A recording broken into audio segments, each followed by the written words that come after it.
Hello, everyone, and welcome to another episode of the Reading is Freedom podcast. And my name is Miss Sasha, and I am your most gracious host. And we are here to unlock our minds and reclaim our power. So, with that being said, you all, those of you who've been rocking with me for a while now, you know how I do. I'm intentional about bringing guests on the show who are about empowering the Black community in particular, and all people, as well when it comes to the literacy space.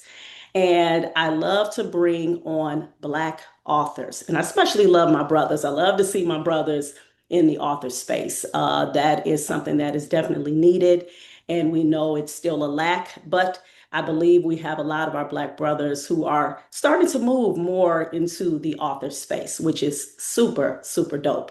So, with that being said, on the screen, you guys, for those of you who are watching the podcast, you all see this awesome, phenomenal brother who I am about to have an engaging, enriching conversation where I know listen, you talk about gems, you talk about education, researcher, all of that. So let me introduce you all to Dr. Yusuf Malik Frederick. Welcome to the show. Thank you so much, sis. Thank you Yes. very much. You are very welcome. Well, of course, before we get started, yes, I am about to read your bio. I don't want to mess Mm. anything up. All right, so Dr. Yusuf Malik Frederick, PhD, Trauma Psychology, JD, BA, is a pioneering scholar, researcher, and advocate for spiritual healing. His interdisciplinary work centers on compound trauma with a particular focus on the intersection of spiritual abuse and racial trauma within the African American Muslim community and other marginalized groups. So, yes, you guys, with that bio, you already know this is about to be a very deep conversation, a conversation that centers around, again, the empowerment of our communities as it pertains to literacy. So, Dr. Yusuf, again, welcome. I thank you for accepting my invitation.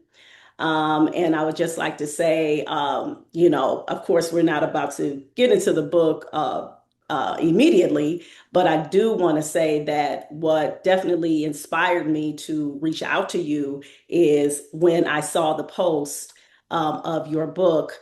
I love Islam, Yes. but I'm tired of Muslims. How spiritual abuse and racial trauma intersect to cause psychological distress among African American Muslims. All right. So I just want to make sure I read their whole title, all of the words on the title. Okay, y'all? So when I saw Mm. that, I was like, oh, I said, SubhanAllah. I was like, yeah. I said, let me grab that book. And I told my son, Musa, I was like, inshallah, I said, I'm going to reach out to that brother. I said, I'm going to have him on my show, inshallah. So I appreciate you. But before we get started, again, I always like to ask my guests about their background. So I want you to tell us about who you are, where you're from, where was you raised, So give us some insight on who Dr. Yusuf is. Well, alhamdulillah, sis, it's a pleasure to be with you and to be on your podcast. I believe in literacy. I think that it is something that is sorely needed in our community. Education and the power of knowledge, including the knowledge of self and the knowledge of our own journey and our destiny is very, very important. And I think that one of the most systemic problems we have in our communities, not only within the context of Islam, but also within the context of African Americans, one of our challenges is literacy, right? And just knowing ourselves and knowing exactly who we are. So um, I'm grateful for the invitation. It was a great opportunity for me to meet in this space to talk about literacy with you. I am from New York. I'm a New Yorker. Um, I grew up in New York. I grew up as a Seventh-day Adventist. I eventually had a conversion experience to Islam. And even though my journey as a Christian took me to the South from New York to Huntsville, Alabama, where I attended Oakwood University and studied theology and biblical languages and history. When I was about 20 years old, I became a missionary and traveled throughout Africa, teaching and preaching um, Christianity, and had an opportunity to interact with a lot of Muslims on the continent of West Africa, East Africa. I've been all over Africa and Europe as well. Um, and then in 1994, well, in 1990, I'm sorry, I graduated law school in 1994, but in 1991 or so, I entered law school in Atlanta, Georgia, and finished that course of study and started practicing law there. And it was in that process I began to study Islam and was introduced to the dean, at least educationally. I was introduced to the religion by my brother Tiamu Rauf. May Allah be pleased with him and grant him Jannah, since he has already passed on. And Tiamo introduced me to another dear brother who has also passed on as well. May Allah grant him Jannah Firdus, Dr. Khalid Al Mansour, who was a lawyer as well and represented the crown of Saudi Arabia and King Fahad. And I studied with him in Texas, and he was able to point out some things to me. And you would love this story. When I met him, we debated, we had an interfaith debate, like a real debate. Him on the Islamic side, me on the Christian side, and we um, debated Christian and Islamic theology. And I lost that debate, by the way. And he said to me, he said, listen, I have a recommendation for you. Here are about 7 or 8 books that I need you to read. And one of those books was by a man called a sheikh called Ahmed Deedat. And this was um, an interfaith dialogue as well, between Islam and Christianity. And he gave me another book. I remember the name was The Gospel According to Barnabas. And he gave me several other books and recommended to me several others as well. And I flew back to Atlanta, where I was living at the time, and went to the bookstore and came out cradling all these books and tapes at the time. They weren't CDs or anything. They were like these cassette player tapes, which I don't know if they even have them anymore. But I studied for quite a while, and I was back and forth in contact with him. And that went on for at least a year plus, as I studied and sought knowledge and sought information and asked questions and bought more books and studied some more. And alhamdulillah, the same year that I graduated from law school, I also took my Shahada. My daughter was just born, Christy, and that was in 1994, 32 years ago, alhamdulillah.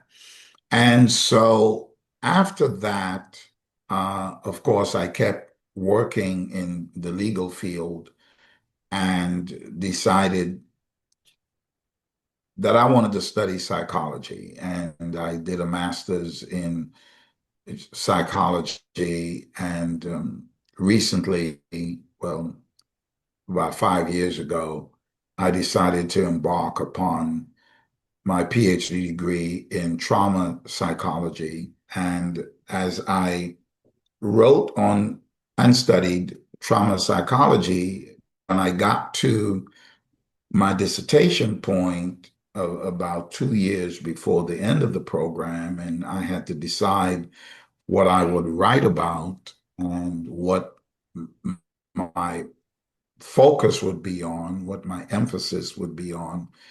Even though I'd been taking all of my electives in disaster and trauma relief and focused on trauma, I will also do several electives on Islamic psychology because my orientation was, as a Muslim, the Islamic viewpoint of psychology, with the father of Islamic psychology, Dr. Badri, and others. Um, and I would do research and papers and those kinds of things, trying to make sure that I had a good blend between Western psychology and Islamic psychological thought. Well, eventually, I came across in my literature review the phenomenon of spiritual abuse. Spiritual abuse is defined as, well, there's no singular definition, but a universally accepted definition for spiritual abuse is the misuse of religion or religious doctrine, the misuse of religious doctrine to manipulate, coerce, or alter the behavior of another individual.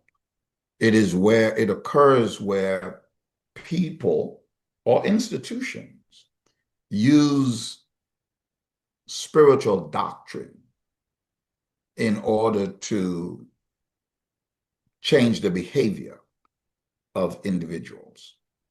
So, for example, parents who are frustrated with their children may say to their children as they go to church on Sundays or as they raise their kids, God will punish you if you don't do this. You will go to hell if you don't do this. The angels will frown upon you if you don't do this. You won't make it to heaven if you don't do this. And while some of that may not have any effect on the child, the research shows that 30% of the children that hear that are going to have some adverse effect because of that statement. There's going to be some negative effect on their mental well-being as a result of scaring them straight. In a spousal relationship, and I'll go back to the Islamic example, where the husband tells the wife, I am the head of the household, and the Quran makes me the head of the household. Allah has given me that caliphship where I am in charge of you and the kids. And so you cannot go out after dark, after Maghrib. You should not work. You should not do this or that or the third. And they use the Quran and they use the Sunnah tradition of the Prophet sallallahu alaihi wasallam in order to coerce or manipulate a certain behavior out of their spouse. So there is one hadith tradition where the Prophet sallallahu alaihi wasallam is reported to have seen in his journey to heaven, the journey of the Isra and the Miraj, that most of the people, he saw the hellfire. Okay, and it is alleged that he saw, at least in one hadith report, that he saw that in the hellfire there were more women than men. And he turned to Angel Gabriel, Angel Jabril, and asked him, well, why is that? And the report is that he was told this is because these women were disobedient to their husbands, right?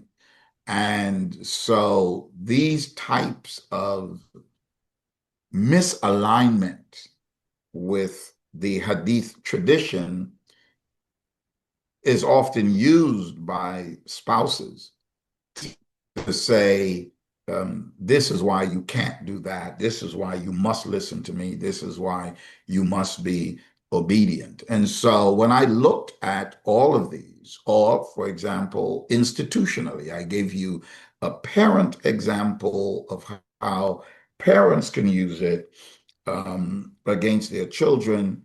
And when I say against, I'm not meaning to be harsh. I'm simply saying that in order to get a certain behavior from the kids, this is how they do it.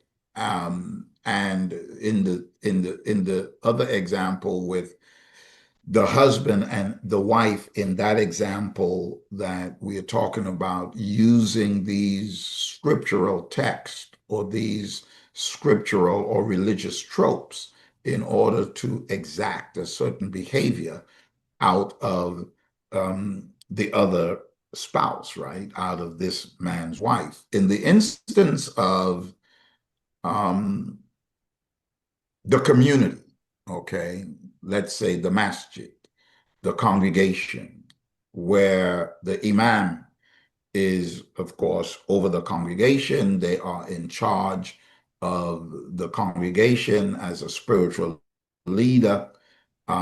You and I are married. We have a fight.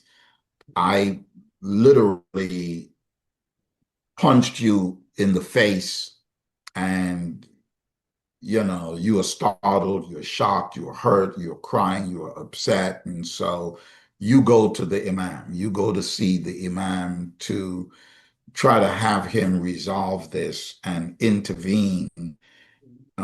And you go to him and he says to you, sister, what this is, Allah is testing you. Okay. You are married. Um, you love your husband loves you, but the Quran says, do you think you are a believer and wouldn't be tried and tested? You will be tried and tested with your family, with your wealth, with your health, with your livelihood. And they quote that scripture to you and they say to you, you have to be patient when you are going through these kinds of tests. In your mind, and I read one research paper where the sister, it was in a foreign country, but it was academic, scholarly research paper that was peer reviewed. She said, um, it didn't feel like a test to me. It felt like a punch in the face. Okay. And so where the imam theologizes your pain and spiritualizes your pain and reimagine your pain and reinterprets your pain through a religious lens, and in effect silences you, because now he has given you another vocabulary, another way to interpret your pain. And so the complaint that you came with, he just shut that down. That is now silence. And that is called epistemic injury, or epistemic injustice, or epistemic harm, where your voice is being silenced and your testimony is being silenced, and it's being replaced by some spiritual religious explanation. Okay. In another example, still staying with the congregation, but not the imam now. You have other members of the congregation that is gossiping about you, or is even embellishing things about you, and in several instances, even lying on you. And, the rumor mill gets started, just human nature. And this is very hurtful, very sad. I met with a couple last night, and they were not Muslims. They were a Christian couple, and they were members of a megachurch and had elevated positions in that church. They're young people in their early 30s, like 35, somewhere in there. And they were, as I said, church leaders, and led some department, like the marriage workshop department. Well, eventually, um, some rumor got started. Anyway, they actually got fired from their position and have eventually left the church. And last night, I was counseling them, and they were really hurt. I mean, the man was very, very hurt. And he said, I will never go back. They lied on me. They caused me to lose a job that I loved. I really was into this church. I've been going to this church now for over 5 years. And, he was crushed. It happens in a lot of religious traditions, right? The Muslims don't have a monopoly on this, but in that example, you have a situation where the congregation has caused hurt. The congregation, based on their attitudes and based on who they are, caused hurt. And I had to explain to him that hurt people, and that the church, the mosque, the masjid, all of these places are human hospitals. And in a hospital, people come to the sanctuary to get healed. They come to get better. They come to work on themselves. And everyone don't flock in there because they need major surgery. Some people just need a checkup. Some people just come for a wellness check. But a lot of people are damaged. A lot of people need major intervention, but they all congregate in this one space. And because they all congregate in this space, and hurt people, people are likely to get hurt. And so my research was, how does, as you read the subtitle, how spiritual abuse, and for Black people, for African Americans, how does that, when I come to the masjid, or I come to the church, or I come to that sanctuary, I show up as I am, in my authentic self, and my authentic self is a Black man. So I show up as a Black man, you show up as a Black woman, we show up Mhm. with a history of racial experiences that are traumatic already. We show up with the knowledge and information and with the scars of a George Floyd.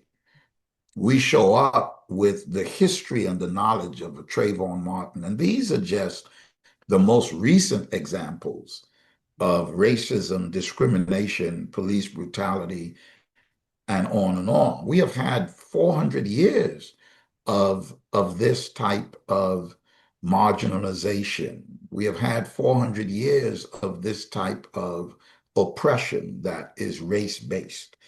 We have had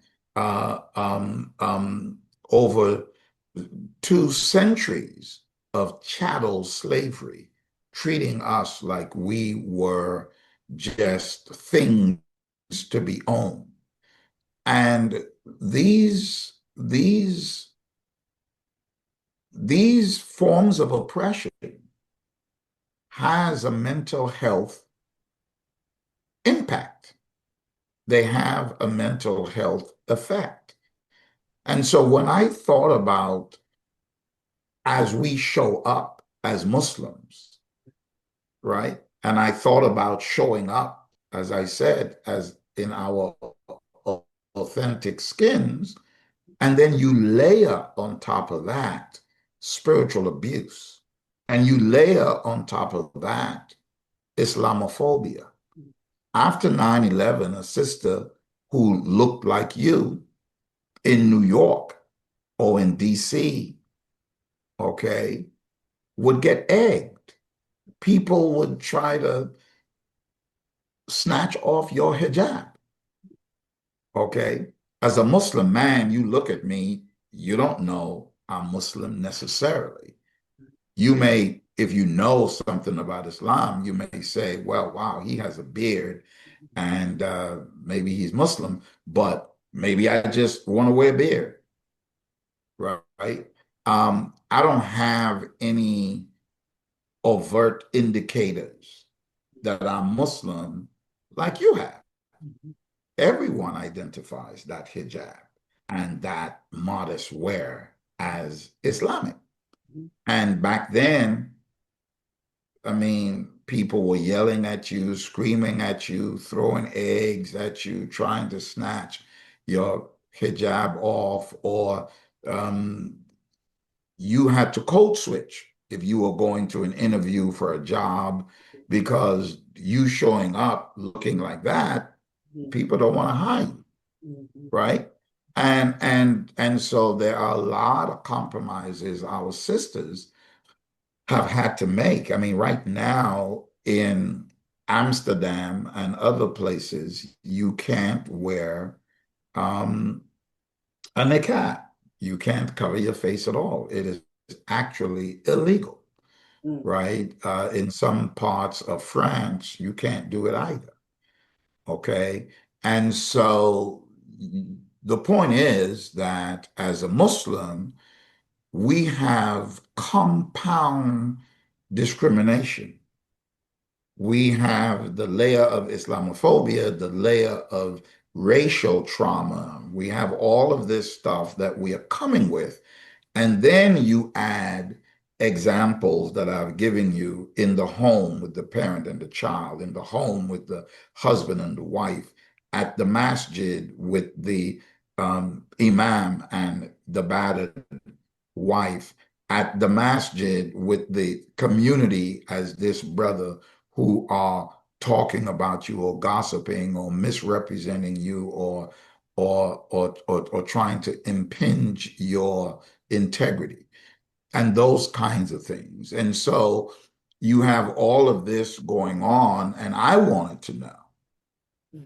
My research questions centered around how does all of this affect or impact the psychological distress or the mental health of the African American Muslim? And that's what I wrote my dissertation on, and that's what I spent 2 years studying and investigating And the book is a representation of what the research was, how the research was conducted, who the population sample were, and the results, and most importantly, how do we resolve this situation? What are the implications of this? And what are some of the solutions that we can implement to begin to try to heal this condition? Sorry for talking so long, but I wanted to give you the full scope of what I was doing. Yeah, definitely. No, no, I'm glad I'm following your lead in terms of how we're going, how this conversation is going.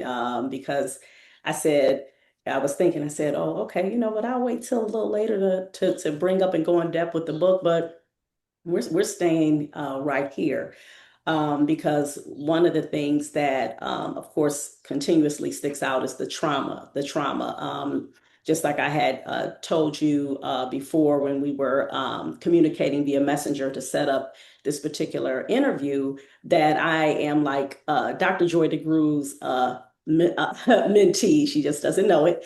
And I have, read her book multiple times, studied her book, Post-Traumatic Slave Syndrome.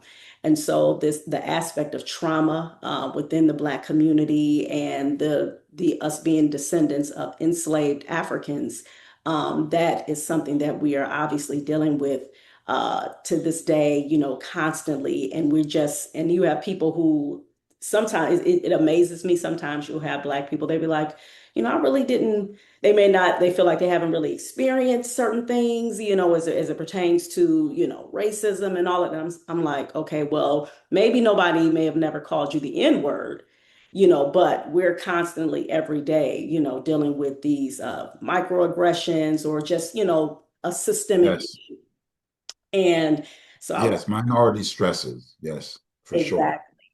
Exactly. And so what I want to do, because I'm staying here right in the conversation, can you please just explain to us, because just like you mapped out the issues and the problems that we have. First of all, how long did it take you to write, your book? 2 Um, years. you said 2 years. Okay. Yeah, And 2 years. Yes. 2 years. So it took you 2 years to write this book. And Yeah, with the research and all of it, the research, the results, and it wasn't. This book is not a novel. It's not it's not that kind of book. It's a scholarly research project that has been peer reviewed, mm, meaning by other PhDs and an entire dissertation committee that's made up of three other PhDs. mm, And so this was not just as I tell people, this book doesn't begin mm. with once upon a time.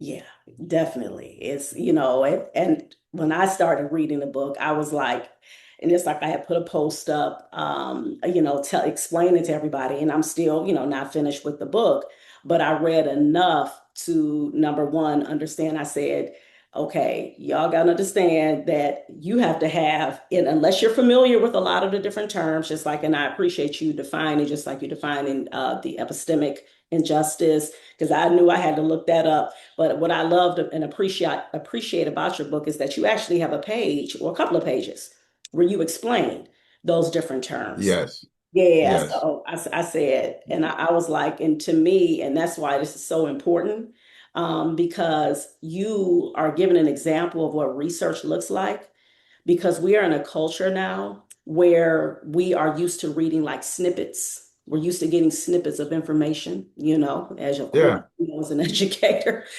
social yeah, media, and then, people just, yeah. Fast news, just, and it's difficult to wade through the nonsense and know what is fact and what is fiction. And it's Yeah. crazy. And I really, and I'm glad that you demonstrated that, gave that example of that. I just, in terms of with the Black community, and I know, you've talked about in terms of like some people, unfortunately, they'll read like part of the title, not the whole title.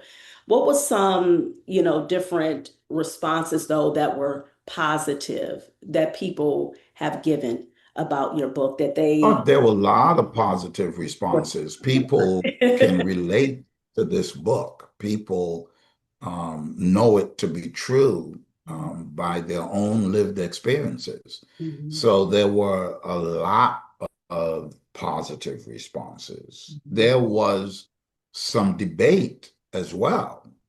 And the interesting thing is, no one who debated, people were engaging in pretty frivolous debates. Well, I don't like the topic. I don't like the title of the book. Those things are really just kind of silly, right? Mhm. Um, I don't think the topic should have been this. I think the topic should have been whatever. Well, fine. When you write your book, then you can give it whatever title you want to give it.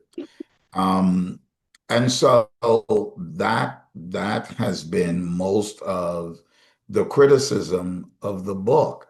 People saying I would have given it a different title. And by the way, they weren't even reading the whole title. They were just reading, they were reading just the title, not the subtitle, right? So they had no idea what the book was about. I had one guy wrote a critique on the first part of the title, not even the second part of the Mhm. title, not the subtitle, and hadn't even read the book, like wrote about 5 pages. And he called it, This is a critique of the book. And I said, Sir, have you read the book? No, I haven't read the book, but I'm looking at this title. I said, Sir, you are engaging in behavior that you have always heard, we all have heard for a very, very long time. You are literally judging the book by the title. Okay. I Mhm. says, you can't judge the book by the title. At least if you're going to judge the book, at least read the title and the subtitle, right? And so, but that's just online social media nonsense. No one who has read this book has had so far Mhm. negative critiques. Mhm. No one. The critiques of this work, the critiques of this research has all been with open arms and has all been positive. And so we thank Allah for that.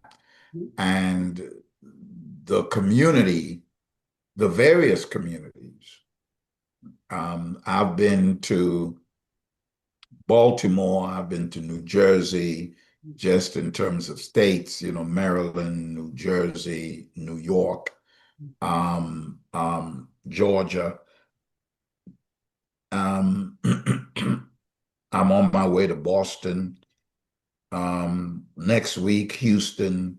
Mhm. The following week, Boston. The week after that, I'll be back in the state of New Jersey. Um, I have invitations all over. I'm getting calls from South Carolina, Virginia, um, out on the West Coast. Uh, you are in Ohio. Mhm. So the response has been great. That's excellent. Excellent. I mean, and to stay there with your point with that brother, and may Allah guide his heart to understanding the importance of reading. I As mean, you know, that was the first ayah that was revealed to the Prophet Muhammad sallallahu alaihi wasallam for a reason, Iqra. yes, And yes, again, that's why, with this podcast, I focus on the literacy piece, the empowerment piece.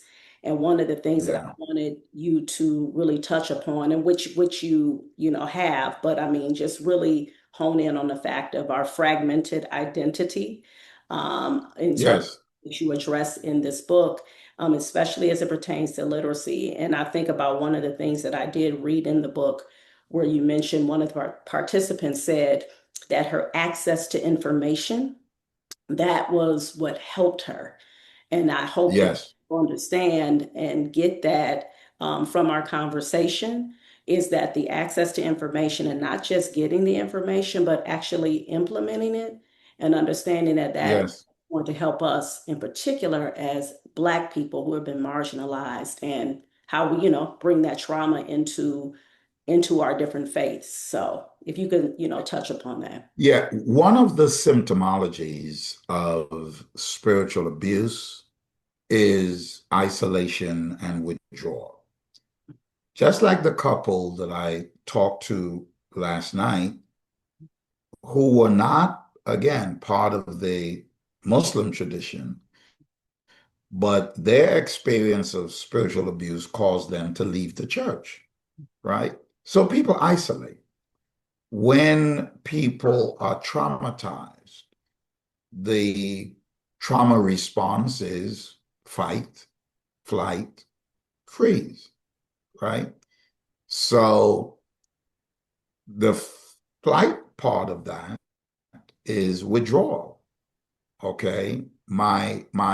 And the thing with trauma, let me just define trauma because people don't know when they're traumatized, Mhm. right? People feel that being upset is an equivalent to being traumatized, and it's not, right?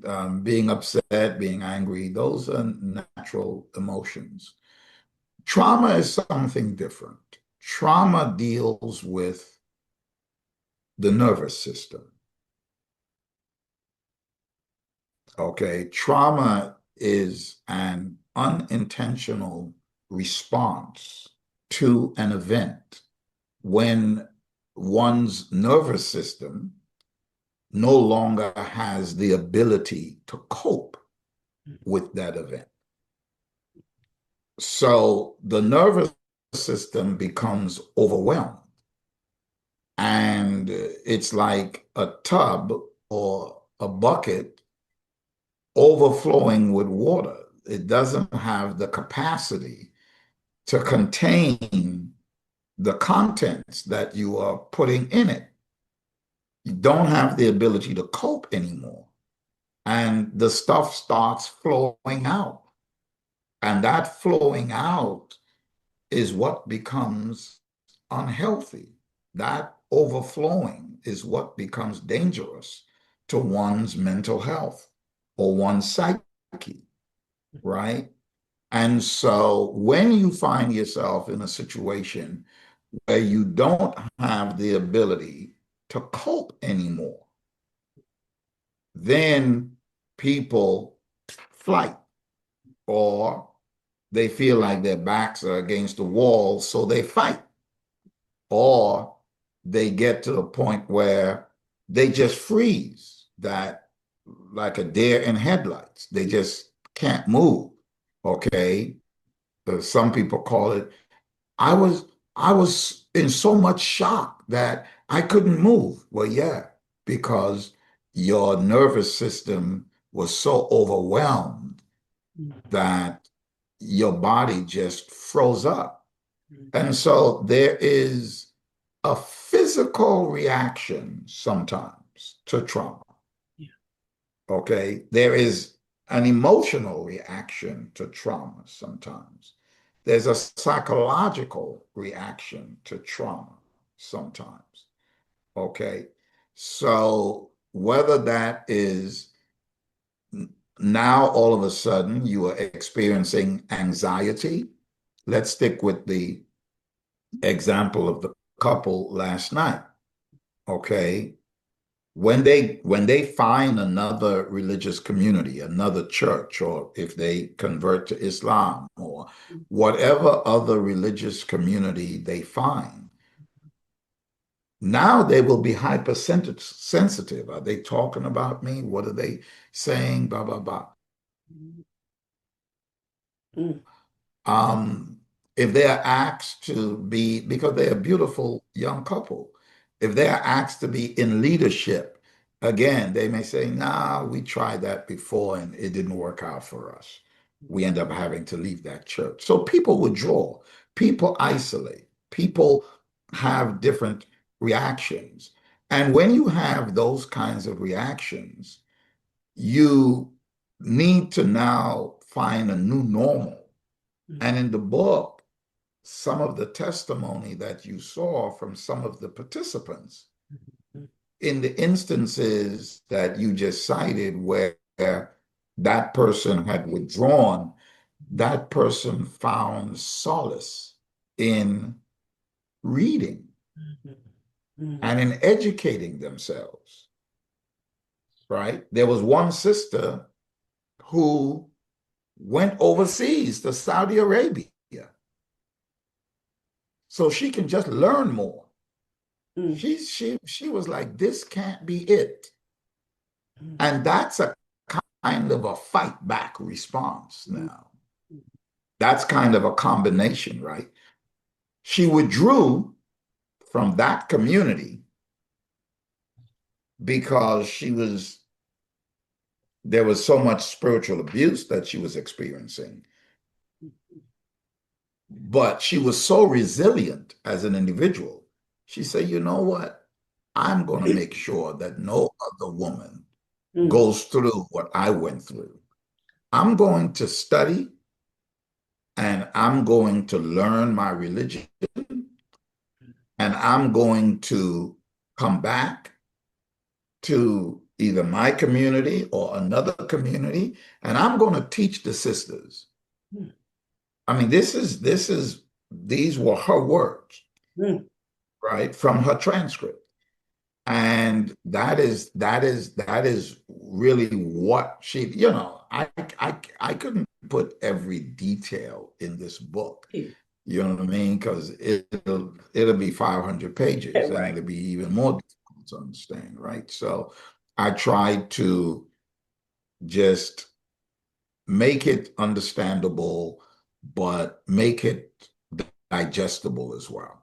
Mm, And but that was I'm just um, illuminating mhm, her testimony and telling you that that is what she said. mhm, And that's why she decided to become even more literate in her journey so that no one can manipulate her with the doctrine. No one can coerce her, right?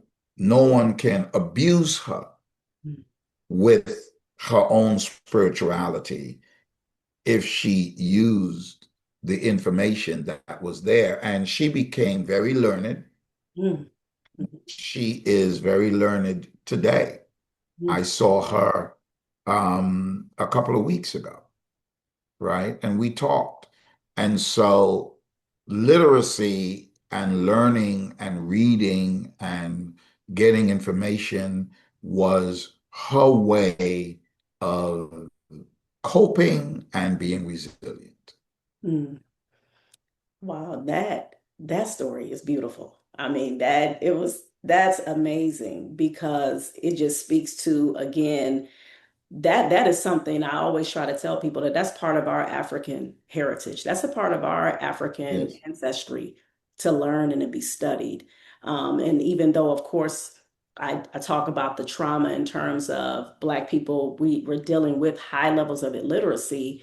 However, I always try to infuse in there how African people, it's a history of us valuing books more than gold, like the universities, Mansa Musa, starting the universities and the Sankore University, all of these different things that has those African roots of where reading and studying and knowledge has been an integral part of our people's tradition. And that Yes. is empowering. And so that's why I'm glad that with your book, again, of course, you're explaining this trauma because how trauma affects us just again with education. And that's my focus, the literacy piece and the education piece, and how that can impede a person from being able to get to that highest level of, wanting to learn, wanting to study. Here it is, you have Yes. kids, 6, 7, 8 years old saying, I hate reading. Where Oh, does that wow. come from? That's a you know lot. it, Yeah. it's like, but and that's why, we focus on, with our organization ABC Read, we focus on making sure that the whole family is reading, making sure that not only the kids are getting books, that that the adults are getting books as well, so that the children can see the adults valuing literacy and valuing the understanding of the importance of reading. So, Yes. I appreciate you, in writing this book. I would like to start to get ready to sum up everything, sum up our conversation. I would love for you to share some different solutions that you offer, in your book, in terms of us addressing this serious, very serious matter in terms of this racialized trauma, the spiritual abuse. Can you offer us some solutions that you have given in the book? Yes. Well, the solutions are um, as complex.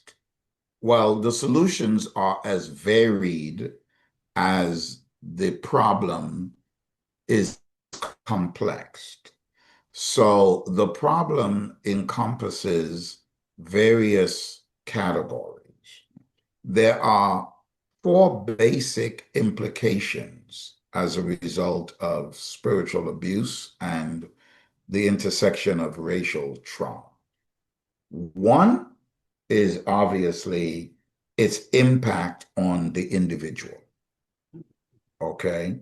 So there are implications of this trauma on the individual. So for individuals, one of the solutions is to, like the sister did in my book, is literacy. One of the solutions to of coping with this type of trauma, of coping with this type of psychological distress, one of the solutions is becoming more knowledgeable and becoming more informed and learning your religion, right? On an individual level. Another solution on an individual level is trauma-informed therapy, okay? Finding a trauma-informed Muslim therapist that incorporates your religious tradition as a Muslim into your healing process. Some of this stuff you cannot do on your own. You cannot self-diagnose. You cannot just take an aspirin and it'll be fine in the morning. Mhm. Okay. You've got to, and Black people, just as a people, we don't see value in therapy.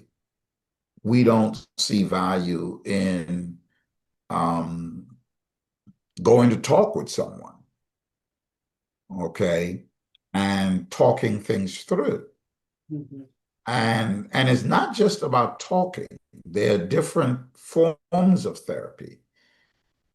There is CBT, there's cognitive behavioral therapy, there is rapid eye movement therapy. There are different forms of therapeutic interventions that is available to help people who have been, who have had a lived experience of spiritual abuse, right?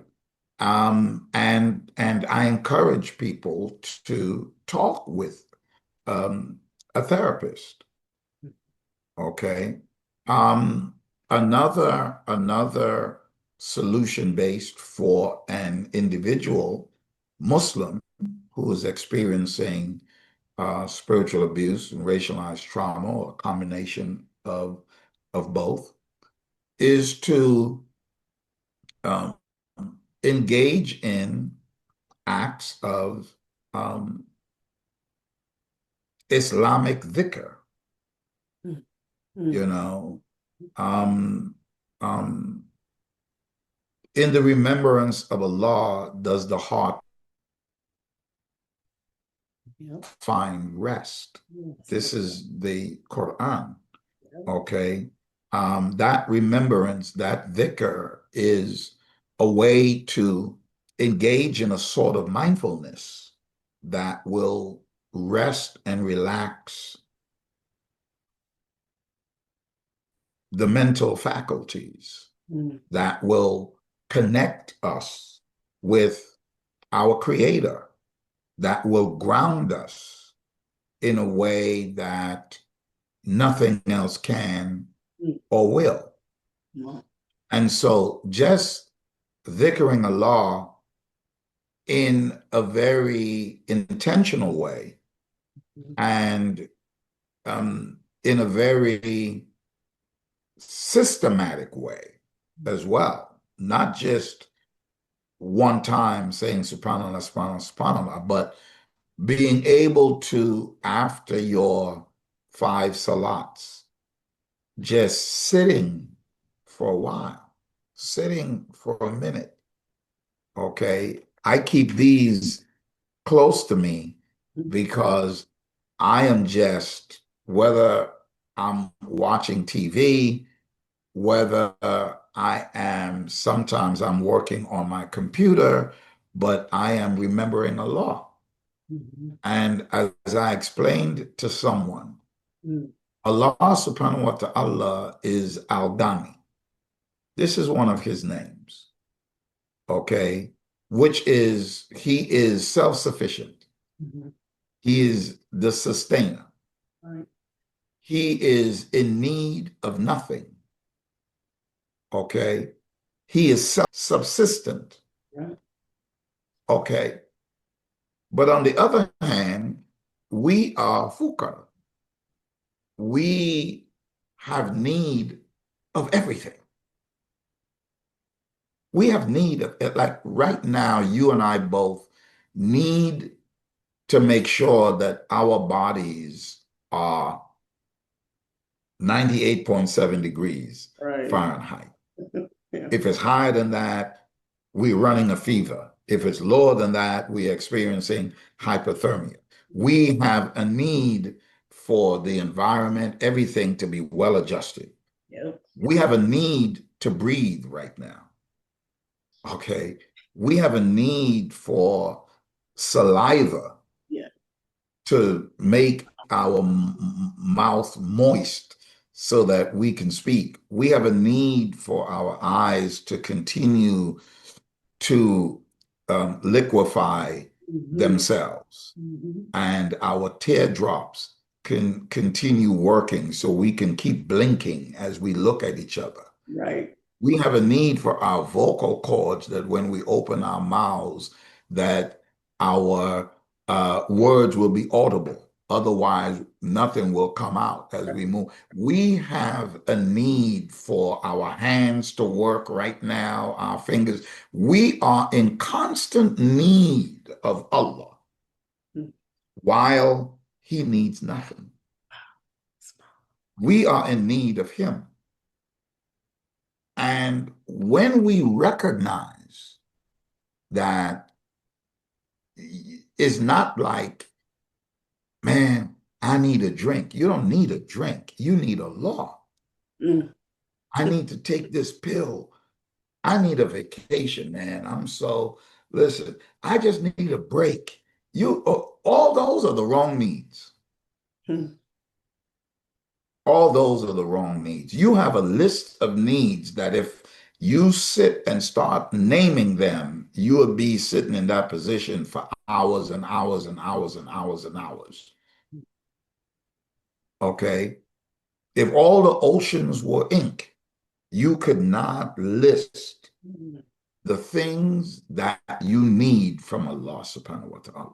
mm, So once you recognize and align yourself mm, with your need and Allah's ability to provide for that need, then you would begin to realign yourself mentally and psychologically and spiritually in a way that would really, really be helpful. That's on the individual side. Then you get to therapists and clinicians. There's a whole list of implications for them.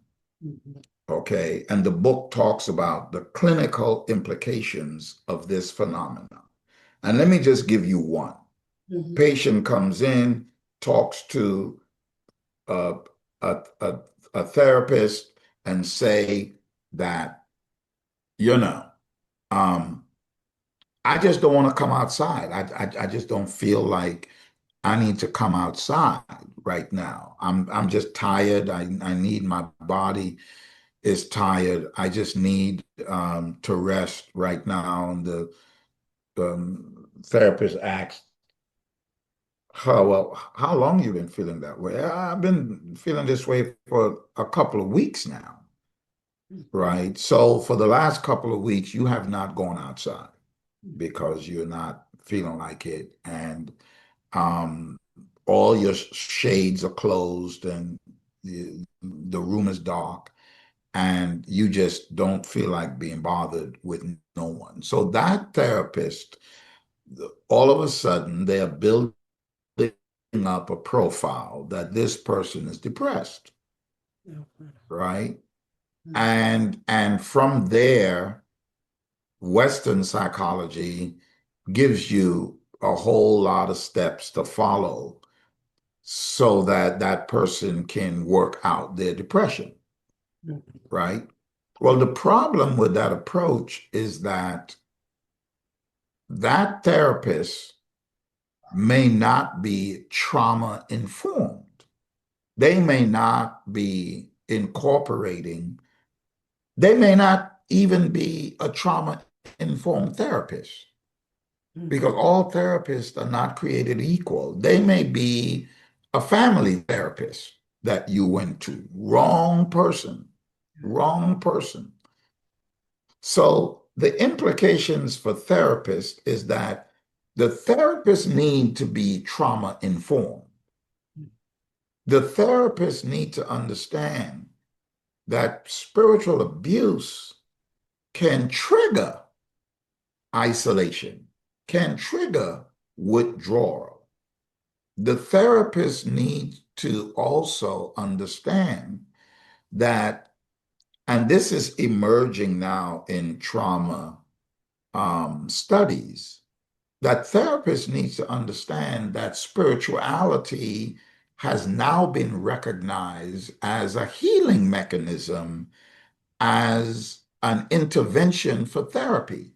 It doesn't mean that your therapist need to be um, a religious scholar. But mm, what they need to be is someone who understands how religion impacts their client. mm, How does that religious tradition impact you? And what role your religious tradition plays in your life? Because whilst there is such a thing as spiritual abuse and religion can be used to harm somebody, religion can also be used and is often used and mostly used to heal. So it's a two-edged sword, right?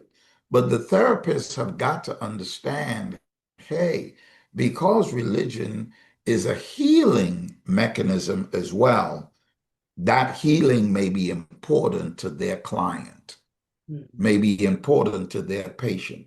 So that therapist needs to be not just trauma informed, but they need to understand and incorporate the role of religion within their therapy intervention as well. And there are implications for the community leadership as well. Mhm. That's a third level Mhm. of where the imams and the community leadership can engage in training so that they can learn what are the appropriate responses for congregants, men and women in the congregation, in order to better treat them, in order to better serve them, right? So these imams and these leaders in the community can learn as a part of these workshops Mhm. kind of what to do, what not to do, okay, as a spiritual leader, how to deal with a problem when a brother or a sister comes and have a complaint, Mhm. right? Um, um, develop policies Mhm. in place for instances, for example, where there is spiritual abuse, Mhm. where there is spousal abuse, where there is domestic violence. Develop resources as an imam, as a community where you can refer a sister to or refer a brother to, because that's not your expertise. You're a theologian, you're a preacher, Gotcha. right? A brother comes with a problem, you may need to refer him to an external resource. A sister comes with a situation, you may not need to send her back home. Mm. She may need to go to a shelter. Mm. She may need another kind of help. So you have to have a special resources, external resources, where you can help that sister or that brother or that family, right? Policies need to be enacted Mhm. within the community Mhm. that may need to change how they respond to a complaint. Mhm. Okay. You may need an external review board because this thing may need to be escalated, that the outside authorities may need to be called Mhm. because a crime may have been committed Mhm. where you have a rape. Yeah. Okay. So you've got these implications for the community leaders. Yeah. You've got these implications for therapists. You've got these implications for the individual survivors themselves. And then you've got implications for the community, just as a community. The community needs to be accountable for what goes on within the community. The Mhm. community needs to be accountable themselves to Mhm. stop the gossiping or the backbiting, or to stop this maladaptive behavior, to stop all the negativity that is there. The community needs to have some accountability for how they conduct themselves, Mhm. right? So these are different levels of um, layers that needs to be there so that healing can come about. It's not just this, silver bullet that's there. When you get into the book, you would discover that solutions are there for each category of the harm, that it's not a one size fit all. Mhm. That you captured it all. Oh my goodness. So many things came up in my head, but I said, I know we coming up on time. And I'm like, I'm gonna have to have you back, inshallah. Wow. And I Inshallah. thank you for saying that one piece. I have to say this because I love referencing Dr. Joy DeGruy. She talked about that. She said, when you mentioned how the therapy can include the spiritual healing component.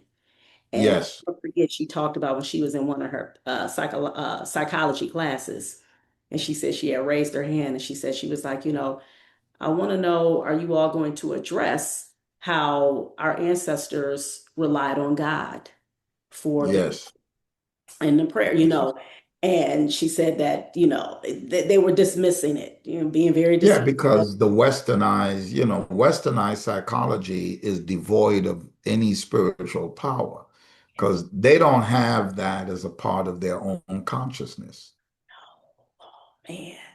And I'm glad that you said, and that to me, as you were saying all of that, I just kept thinking liberation, freedom. Yeah, yes, This is what our people need to get back to, understanding that yes, with God, all things are possible. When you understand that, yes, how you broke down how we need God, Allah, for every little thing from the brick. I was just like, yes, I'm getting chills. I'm like, hey, yeah, yeah. Like, exactly. This yes, is on a yes, basic, simple human level. We forget that. yes, We yes. forget that. And so, We take it for granted. take it for granted until we We, wind up losing it, until, a person they've yeah, experienced not having one of those. And it's like, wow. yeah. So it's amazing. I want you to end with this. Can you please tell us what is reading is freedom? What does reading is freedom mean to you when you hear that statement? Reading is freedom.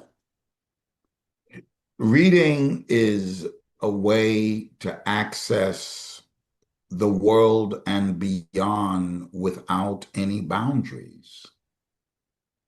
And that is the essence of freedom. I'm not encaged. I'm not bounded. I don't have any limitations. Um, my love for reading came out of forms of escapism. I realized at an early age that I can go anywhere with a book. Like a book can take me to the streets of Paris. I love reading fiction. That's one of my guilty pleasures. One of my guilty pleasures is, listen, I have read books that I thought 5 years later, I thought it was a movie I saw.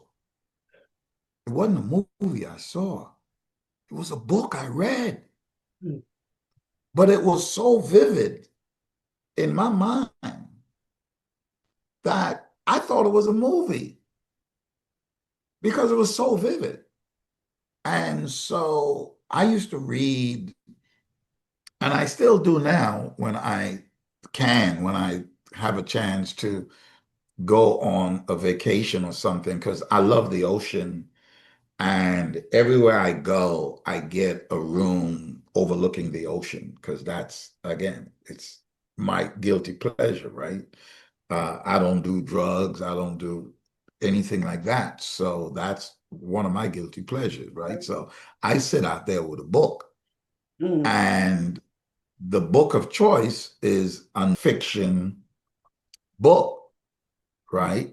So all the setting, all the streets, all the cities that the author talks about has to be real references. It has to be real places, right? And so I used to love reading Dan Brown's book. Um, um, um, I used to love reading all of those books about the Vatican and all that kind of stuff, right? Because they gave me access to those places, the Vatican Library and like Robert Ludlum books. Um, um, he wrote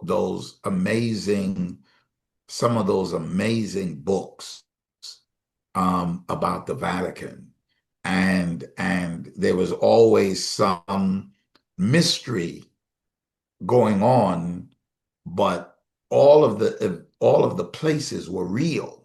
Mm, And he would be running through the streets of Paris, and he would run down this street and go over here and go over there in the thriller or in the drama, but all of that would be real, right? Like, I mean, you can go and see those places, mm. right? And that was all part of his research, Wow. right? He would get to go into the Vatican as research, Mm, right? mm, And so the freedom that reading gave me mhm, is that it took me places that I couldn't physically go. mm, And I enjoyed visiting all those places. mhm, And so, what better freedom is there than being able to travel without boundaries, without borders, without a passport? mm. Uh, just lose myself in my own environment and I'm gone. Wow. The way your face lit up when you start talking about reading, that definitely that said a lot right there. That is amazing. And Yeah, that's what I used to do. yeah, Yeah, this is yeah. great. And again, like I said, I am just so honored, deeply honored that you decided to accept the invitation to be a guest on my podcast. And I just want you to end with letting the people know where they can find you, and also where they can purchase your book. Thank you for that. You can go to my website, and here it is. Oh, Um, yeah, yes, what's up? All yeah, right. Uh, yeah. what is this? www.crescentwellnessfoundation.org. www.crescent, just like the crescent moon, crescent wellness foundation.org. Okay. So all one word, All one word. It's gonna be in the www.crescentwellnessfoundation.org. And as soon as you go there, um, you will see the book coming up, Mhm. and and there it is, Okay. yeah. All right. Is there social media? And I know you want people to. Yeah, well, social media, if you go to Yusuf Malik Frederick, Mhm. Dr. Yusuf Malik Frederick, Okay. on either Facebook or Instagram, Okay. and you look at my profile, you will see my website there. Hmm. There's a link there, and that'll take you to the website. All right. That's perfect. Well, The hardcover book is $40. The okay. softcover book is $35. Awesome. Awesome. Well, that definitely amazing. Thank you so much. I appreciate you. I know the audience appreciates you tremendously. And I want you to continue to keep doing what you're doing, which I know you are. You've been doing this for forever. So, and it's truly needed. And so, once again, everybody, I hope you all enjoyed this episode of the Reading is Freedom podcast. Again, my name is Miss Sasha, your most gracious host. And remember to please keep reading for at least 30 minutes a day. And remember, reading is freedom. Peace. All right. Thank you, everybody, for listening to another episode of the Reading is Freedom podcast with your host, Miss Sasha. And I want you guys to remember to click those links that I put in the description. I'm always sharing with everybody that I'm a pre-K to fourth grade reading tutor. If you're looking for that reading tutor for your baby, especially now summer is coming, please go to my website, abclearntutoring.com. Also, I'm the founder executive director of ABC Read, which is a nonprofit organization that I've been blessed to start over 10 years ago. We've been impacting our community here in the greater Cleveland area for over a decade, you guys, because we are in the business of combating this high levels of illiteracy that has been plaguing our Black and underserved communities. Go to abcread.org if you would love to make your donation. And I'm also a co-author of this book here, Her, Healed, Empowered, Resilient, you guys. My chapter, Escaping the Fear Trap House. Please go grab your copy from Amazon today. All right. And if you are looking for the merch, please go to readingisfreedommovement.com as well. Make sure that you like, subscribe, and share this video. I need you to do that, please. And remember that reading is not optional. All right. So you guys take care, and remember, reading is freedom. Peace.